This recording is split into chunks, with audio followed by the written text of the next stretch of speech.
efa hitataratra ny fiverenan'ny fiara-miasa eo amin'ny gouvernementa japonais isika eto Madagasikara nisy moa ny fanaovantso ny pera-miasa teo amin'ny agence gouvernementale japonaise sy ny ministeran'ny arenakibon'ny tany androany tsy ampandrinomby.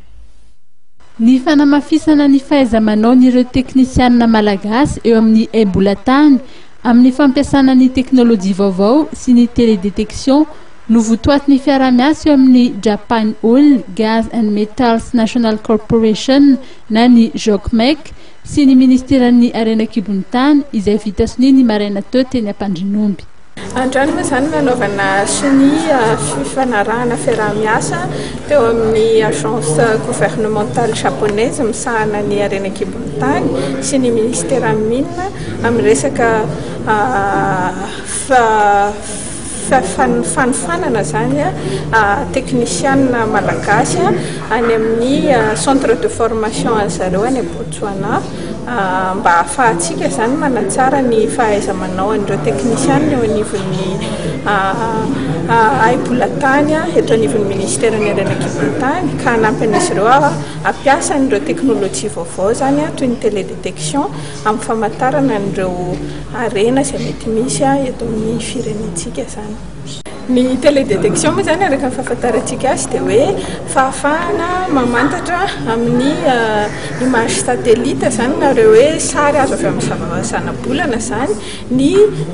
toetoetry n'ireo tany sy ireo mety arenakibon'ny tany zany. Inona moa ny mahatsara an'izany hoe mba ampitombo fahaizana amin'izany ny teknisianina malagasy fantatritsika tsara fa mba ahafahana manatsara ny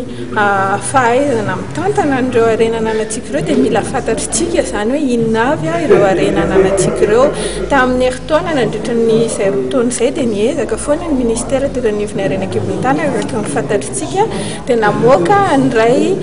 karta vaovao momba ny ebola-tany zany izay mahafehy tanteraka ny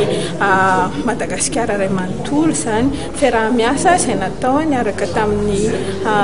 banque iraisam-pirenena sy ny JICA izy tamin'izay fotoana izay ary amin'izao fotoana izao zany dia mbola ohatrany hoe manamafy an'izay zavatra izay ihany amin'ny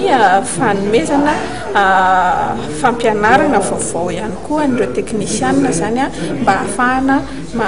manao mise à jour an'ireo karta ireo zany. Tamin'ity fotoana ity ihany koa no nanoloran'ny ministra Daniel Arandriafelo tamin'ireo délégationn'ny JOCMEC ireto ny karta vaovao momba ny ebola-tany vita ny taona 2013.